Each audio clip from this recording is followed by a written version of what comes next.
A Igreja deve ser sensível, sendo conservadores nos princípios e abertos nas metodologias. Novas ideias virão de novos obreiros que se dão a si mesmos consagrados ao Senhor.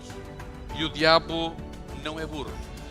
Ele sabe que se puder desencorajar os jovens a abraçar a liderança da Igreja, a assumirem funções de responsabilidade na Igreja, esta poderia estar condenada. Por isso, nós devemos trabalhar como se tudo dependesse de nós e devemos orar como tudo se dependesse de Deus. E nos nossos dias, alguém sabe quantos adventistas é que temos? Ouço aí algumas propostas de números. Cerca de 22 milhões de membros. Este é o nosso resultado. E se nós continuarmos com esta taxa de crescimento, nós vamos chegar provavelmente ao ano 2025 e ao ano 2030 com cerca de 35 milhões de adventistas, se mantivermos este nível de crescimento. Para muitos, a visão inspirada de Ellen White que o adventismo seria como um raio de luz que iria alcançar todo o planeta seria uma loucura. E alguns, talvez como Sara, a esposa de Abraão, teriam rido, não acreditariam nesta dimensão. Aqueles pioneiros eram poucos, pobres e fracos. Um pouquinho antes de 1863 estaríamos a falar de cerca de 100 pessoas nos Estados Unidos e agora somos 22 milhões. Mas o adventismo está muito longe de ser simples. Penetrou em praticamente 200 nações, utilizamos mais de 500 línguas e idiomas, e nisto há uma grande variedade de culturas e de expectativas. Há práticas culturais em determinados países do mundo e no nosso hemisfério que são razoáveis, que se aplicam, mas a mesma prática em outros países do mundo e em outro hemisfério podem ser motivo de polarização e até de divisão na Igreja. Felizmente o nosso Deus é o Deus do impossível. E Ele vai concretizar esta obra com todos estes desafios. Se fosse dada a oportunidade ao inimigo de interromper a visão que está em Romanos, no capítulo 9 e no versículo 28, ele iria aplicar algumas estratégias. O livro de Malaquias, no capítulo 4, no versículo 6, apresenta-nos um convite, que é a restauração do relacionamento entre pais e filhos. Estamos a falar da restauração de intergerações, ou restauramento intergeracional. Que os filhos se convertam aos seus pais e os pais aos seus filhos. E o inimigo poderia concentrar todas as suas energias, fazendo com que a Igreja pudesse rejeitar as ideias e os planos das novas gerações. Isto não é assim tão difícil, porque na maioria dos lugares, as gerações mais novas não se vestem, não cantam e não pensam como os mais velhos. E quando o nosso inimigo conseguir que a Igreja proteste contra as guitarras, até instrumentos de percussão, QB, ele fará com que a Igreja se esqueça que no século XIX, na Igreja Adventista, não era possível tocar órgão. Inclusive no cristianismo, na Idade Média, não podiam entrar violinos, porque eram instrumentos seculares. Eram instrumentos de cabaré, eram instrumentos de bares. A Igreja Adventista não poderá esquecer que este movimento nasceu com pessoas jovens. Em 1844, a maior parte dos pioneiros teriam entre os 18 e os 25 anos de idade, e alguns até mais novos, seriam desbravadores. Pessoas jovens, cujas ideias eram criativas e de inovação. E o diabo não é burro.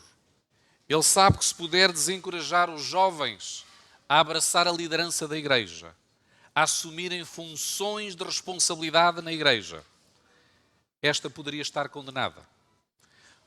E esta é uma dimensão também real para a igreja de Setúbal. Tem que existir uma visão de desenvolvimento sustentável. As gerações mais jovens deverão também assumir responsabilidades na igreja. Por isso, na nossa experiência, nós devemos aprender-nos a comunicar com a geração mais jovem, sendo sensíveis, utilizando a sua linguagem. Da mesma forma acontece na missão. A nossa igreja nunca será uma igreja pós-moderna, jamais. Mas deveremos ter sensibilidade para a sociedade pós-moderna, porque a nossa identidade é cristã. Devemos utilizar a linguagem do século XXI para alcançar pessoas do século XXI. Da mesma forma que Jesus utilizou a linguagem dos seus dias e Tiago White, assim como os pioneiros, também utilizaram a linguagem dos seus dias. Se a Igreja insistir em utilizar a linguagem do século XIX para alcançar mentes do século XXI, vai acontecer o mesmo que aconteceu com os Amish. Os Amish, sabemos nós, que é uma comunidade tradicional americana que preserva ainda hoje valores religiosos e sociais dos seus ancestrais e que mantiveram as suas formas e tradições, deixando de ser relevantes e perdendo o seu lugar no mundo. Este é o nosso propósito. A Igreja deve ser sensível, sendo conservadores nos princípios e abertos nas metodologias. Conservadores nos princípios e abertos nas metodologias. A Igreja reconhece que as novas gerações já não pensam como nós. Eu incluo-me ali, que nascemos nos anos 70, nos anos 60, ou até antes. A lealdade à marca acabou. O mundo pós-Watergate, pós-25 de Abril, pós-moderno, tende também a ser pós-cristão, pós-denominacional. E hoje as pessoas procuram autenticidade, querem pertencer. E neste campo, a Igreja não pode mais esperar lealdade apenas porque as pessoas nasceram adventistas ou porque acham que o adventismo tem o maior conjunto de verdades.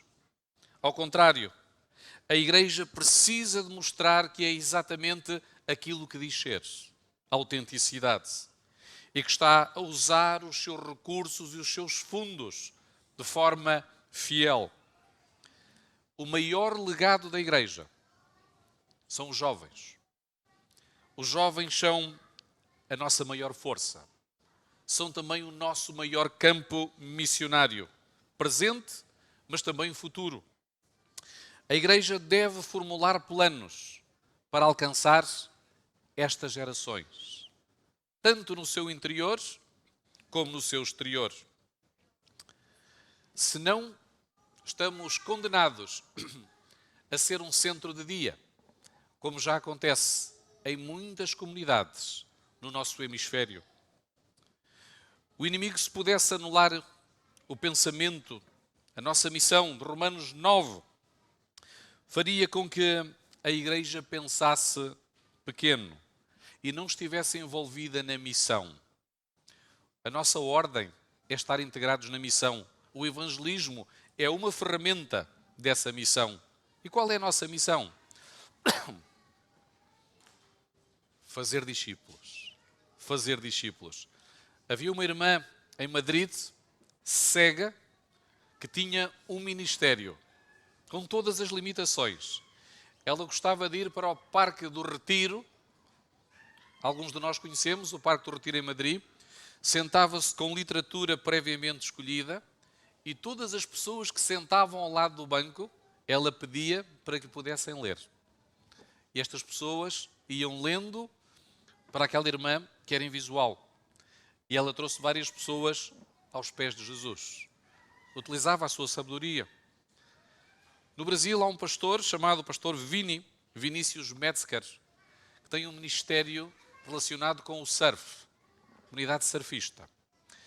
Ele vai para o mar, e ali há muita gente que pratica surf, ele dá aulas gratuitas de surf, cumprimenta-os com o hang loose, é assim, o símbolo dos surfers, e de seguida dá-lhes uma Bíblia à prova d'água. Senta-se na prancha e começam a ler a Bíblia e oferece a cada um dos surfistas. O campo é diverso e cada um de nós pode ter criatividade para poder desenvolver um ministério nesta missão, levar almas para Jesus. A igreja não pode pensar pequeno. E esta tática é utilizada pelo inimigo. Nós conhecemos adventistas que por vezes podem apontar 1000 razões para que tudo o que seja proposto não seja realizado.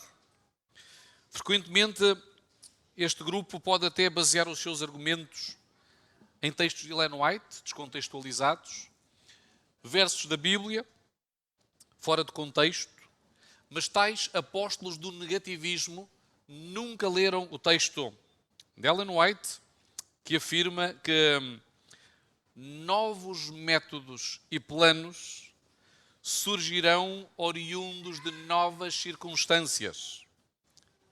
E ela diz mais: novas ideias virão de novos obreiros que se dão a si mesmos consagrados ao Senhor. Eles receberão planos traçados pelo próprio Senhor. Diz Ellen White. Testemunhos para a Igreja, volume 6, página 476. Novos obreiros são frequentemente obreiros jovens. E a Igreja precisa de aprender a lição do besouro ou do escaravelho. É aerodinamicamente impossível um escaravelho voar, devido ao seu peso. Mas como ele ignora este facto, ele voa na mesma. Isto é uma lição para cada um de nós que muitas vezes nos impomos limites e que poderíamos voar mais alto. Pensar grande no adventismo significa levar a igreja a outro estágio. Senão nós vamos permanecer nesta terra mais tempo que a eternidade. Há um irmão missionário, que é responsável por 29 igrejas e grupos. Um irmão. E ele, nesses grupos, tem cerca de 5.500 membros. Sozinho. Declarou publicamente que o seu alvo era estabelecer 10.000 grupos, constituído por 12 pessoas, 12 membros. E passou a trabalhar com este propósito. E quando ele fez este propósito no seu coração, hoje ele já os alcançou, porque foi há uns anos atrás. Isto não é ilusão. É visão. E é importante a Igreja ter visão. O Duque de Wellington, que esteve envolvido nas invasões francesas, nas linhas de Torre, na Batalha do Bussaco, a determinado momento estavam rodeados pelas tropas de Napoleão. E eles estavam com medo. E os soldados perguntaram: Senhor General, quais são as nossas possibilidades de êxito? E o Duque respondeu: quais são as nossas ordens de marcha? Devemos seguir. E conseguiram repelir os franceses. Não devemos estar preocupados com o resultado. Se Jesus disse para ir, para fazer discípulos, neste caso específico, entregar o grande conflito, é a nossa missão. Seja qual for a forma criativa que possamos desenvolver para o efeito. O inimigo, se pudesse anular a missão, ele faria acreditar à Igreja que só existe uma única forma, um único modelo de fazer as coisas e que todos têm que fazer da mesma maneira. A forma de culto, por exemplo. Alguns anos atrás surgiu em alguns países o culto de celebração, uma forma de tentar ser sensível à sociedade pós-moderna. Eu não sei bem como é que funciona este culto. A realidade do que eu posso vos dizer é que eu posso dormir durante a invocação do culto, no seu início, acordar no final e saber exatamente tudo o que aconteceu durante o mesmo, enquanto eu cochilava. A Igreja precisa de levar em conta, como disse Ellen White, nem todas as mentes são alcançadas através dos mesmos métodos. Nem todas as mentes são alcançadas através dos mesmos métodos. O que alcança uma comunidade pode não ter o mesmo êxito com outra comunidade. Por isso, nós devemos desenvolver métodos que alcancem todo o tipo de pessoas. Na ferramenta do ministério pessoal, na ferramenta do evangelismo. Por vezes o nosso conceito, pensamos apenas que o evangelismo é distribuir literatura. É válido, é bom, é importante, mas não é só. Existem outros métodos para implementarmos, integrarmos o nosso discipulado. O nosso Deus criou variedade em todos os lugares e devemos mover-nos além das nossas convenções para alcançar todos os filhos de Deus. Se quisermos atingir até aqueles que são muito diferentes de nós. O inimigo faria também desacreditada a importância de novas tecnologias no discipulado e para a concretização da obra. A tecnologia tem grande poder e recentemente, na era da pandemia, nós vimos a importância da tecnologia para manter a Igreja unida. Há pessoas que pensam que esta é um instrumento para o mal e frequentemente nós temos perdido campo e território para o inimigo nesta dimensão. O pastor H.M. Richards, fundador da Voz da Profecia, ele dizia em certa ocasião que tinha que discutir com os nossos irmãos na sua igreja, até na Conferência Geral, porque a rádio em 1930 era uma novidade e era considerado um instrumento do diabo. E por isso não poderia ser utilizada para a difusão do sinal do Evangelho eterno. Alguns consideravam até um desperdício do dinheiro do Senhor. Atualmente nós dispomos de tecnologias mais avançadas para difundir este sinal. O que é que precisamos hoje? Necessitamos de uma geração como do pastor H.M. Richards, porém com a imaginação do século XXI. O inimigo faria também níveis de administração na igreja que entreteria os irmãos de tal forma que não teriam tempo para participar na missão. Alguns pensam que o trabalho de pregar, de dar estudos bíblicos, de visitar, é apenas um trabalho do pastor e dos anciãos. É um trabalho de todos. Todos devemos estar envolvidos. E nós devemos ver a igreja muito mais do que um centro de entretenimento para santos. Se esperamos que apenas os pastores e a liderança da igreja ganhem almas para Cristo, a igreja vai permanecer nesta terra mais tempo que a eternidade. Por isso é importante todos estarmos envolvidos nesta missão. Temos também uma igreja com vários níveis administrativos. O catolicismo romano tem 2 níveis acima da comunidade. O adventismo tem 4, com os seus prós e com os seus contras. É verdade que o nosso sistema foi criado no tempo da carroça puxada a cavalo, antes do surgimento da internet, do telefone, mas um dos desafios da Igreja no século XXI é conseguir uma otimização da nossa organização. O inimigo também quer que a Igreja tenha medo do Espírito Santo. Quando falamos em Espírito Santo, muitos temem um pentecostalismo, movimentos carismáticos. Nós precisamos lembrar que a Bíblia ensina-nos que este trabalho final será realizado pelo derramamento do Espírito Santo. E a Igreja tem que se preparar para receber o Espírito Santo, senão nós não vamos conseguir concretizar a obra. E senão não vamos ser selados para a eternidade. É importante orar pelo derramamento do Espírito Santo. A Igreja parece por vezes não acreditar nas suas 28 crenças fundamentais, sobretudo na do Espírito de Deus. Nós acreditamos nos dons espirituais, mas normalmente restringimos o dom espiritual a Ellen White, a uma pessoa que já está na campa há mais de 100 anos.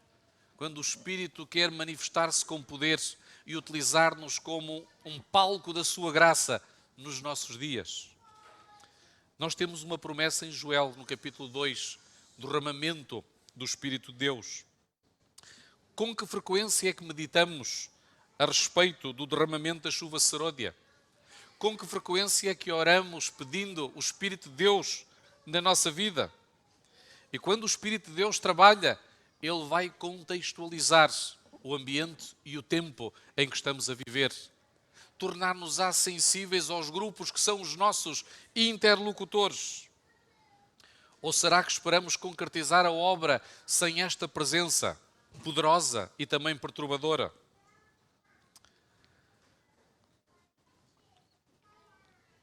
Quero concluir. Será que o evangelismo ainda hoje é eficaz na sociedade em que vivemos? Uma sociedade altamente secularizada? No primeiro século da era cristã, os discípulos foram enviados a uma sociedade com cultura hedonista, de prazer, em que havia teatro, em que havia estrutura militar, música. Na realidade, eram os verdadeiros alicerces da sociedade moderna. A cultura grega que foi assimilada no Império Romano. E foi a esta cultura que Jesus enviou os apóstolos. A secularização não pode competir com a ordem de Jesus Cristo. Nós devemos ir. E a ordem, Mateus, está no imperativo: ide e fazei discípulos de todas as nações. Todos. Ninguém fica de parte. Se nós não nos empenharmos mais nesta dimensão criativa, hoje nós não vamos conseguir alcançar as pessoas do nosso hemisfério, sobretudo das grandes cidades. Quando alguns de nós temos a oportunidade de visitar a Europa, nós vamos ver várias igrejas que hoje são bares, bibliotecas, cinemas, cafés, igrejas católicas, igrejas protestantes. O secularismo tem triunfado. E se verdadeiramente não abraçarmos esta missão, isto pode vir a passar-se em breve também na nossa realidade. Nós não podemos esquecer a nossa herança apocalíptica. E este é um dos logros também do inimigo. O Adventismo nunca se viu como uma denominação qualquer, mas sim como um movimento. Um movimento com raízes proféticas, com as suas raízes em Apocalipse 10 a 14. E se nós perdermos esta dimensão profética, nós vamos tornar-nos um simples movimento protestante, como outras confissões religiosas. Os adventistas também precisam de acreditar que existe um grau de importância nas suas doutrinas. E a verdade central das nossas doutrinas é a nossa salvação, é a nossa redenção, é a nossa relação salvífica com Jesus Cristo. Essa é a nossa base central. E esta relação com Cristo não se iguala a outras dimensões igualmente importantes. Eu tenho conhecido vegetarianos, guardadores do sábado, que às vezes podem ser mais cruéis que o próprio inimigo. São rigorosos numa determinada área, mas em todas as outras ignoram. E o discipulado é um desenvolvimento completo de todas as dimensões do cristianismo. E não dar ênfase a uma em detrimento das outras áreas. A Bíblia é clara em dizer que o cristianismo genuíno vem de uma relação salvadora com Jesus Cristo. E isto é justificação pela fé. Esta é a dimensão que a Igreja terá que, eu, Dário, terei que ainda ter uma outra visão, uma outra compreensão. O desafio é estruturar a nossa abordagem para que as pessoas se tornem verdadeiramente cristãs. Porque às vezes é mais fácil ser religioso do que ser cristão. Às vezes é mais fácil ser adventista do que ser cristão. O inimigo quer que a igreja também funcione de forma tribal, nacional e até racial. Quer trazer discórdias para que a igreja se divida e não consiga alcançar a sua missão. A minha oração é que mesmo em situações difíceis, de injustiça, possamos sempre aceitar todas as dimensões em Cristo Jesus, com maturidade cristã. Falávamos hoje na escola sabatina, o inimigo quer entediar o sábado. Eu pergunto, o que é que nós apreciamos mais? O pôr do sol de sexta ou o pôr do sol de sábado? Há muitos de nós que estão a contar a hora para que quando chega o pôr do sol de sábado, finalmente nos possamos libertar. E ninguém quer viver o pôr do sol de sexta. Como acontece às vezes com alguns sermões. É interessante que às vezes nós podemos estar 2 horas a ver a nossa série preferida, arranjamos tempo para ver o nosso jogo de futebol, e se o jogo for a prolongamento, ficamos no sofá, agarrados ao sofá, e se for a penaltis não saímos, mas se o sermão passar da hora, nós queremos ir embora. E é verdade também que existem sermões que são como a espada do Dom Afonso Henriques, longos, chatos e pesados. É verdade que acontece, mas é aqui é que nós vemos a nossa sensibilidade espiritual, se estamos verdadeiramente interessados nesta dimensão. O sábado é um sinal da nossa salvação. É a maior bênção e deveríamos desfrutá-la. Se nós fôssemos membros desta igreja e se alguém visitasse aqui a igreja esta manhã, alguma visita, será que essa pessoa se sentiria bem acolhida? É que às vezes nós encontramos pessoas que visitam a nossa igreja, não se sentem acolhidos e vão embora. Ninguém deu pela sua presença. Um dos motivos nos estudos estatísticos que levam à apostasia da igreja não é exatamente a questão doutrinária. As pessoas acreditam que a igreja tem o maior conjunto de verdades. As pessoas abandonam a igreja por questões de problemas de relacionamentos, questões pessoais, porque não se sentem abraçadas, porque não se sentem acolhidas. E isto devia fazer mudar o nosso mindset, a nossa mentalidade. Ter uma equipa de acolhimento especializada para receber pessoas. E é por isso que o nosso inimigo também trabalha nesta área, tornando-nos indiferentes, tornando-nos frios para com as pessoas. Por isso é necessário muito mais do que a compreensão e a sistematização de doutrinas. É necessário alcançar o coração das pessoas. Nós precisamos de Jesus, mais do que nunca neste momento. Por isso a igreja deverá pensar, planear e agir de forma a combater a estratégia do nosso adversário.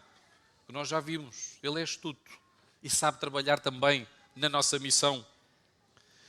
E o sucesso não vem por acaso, é o produto da planificação e da ação.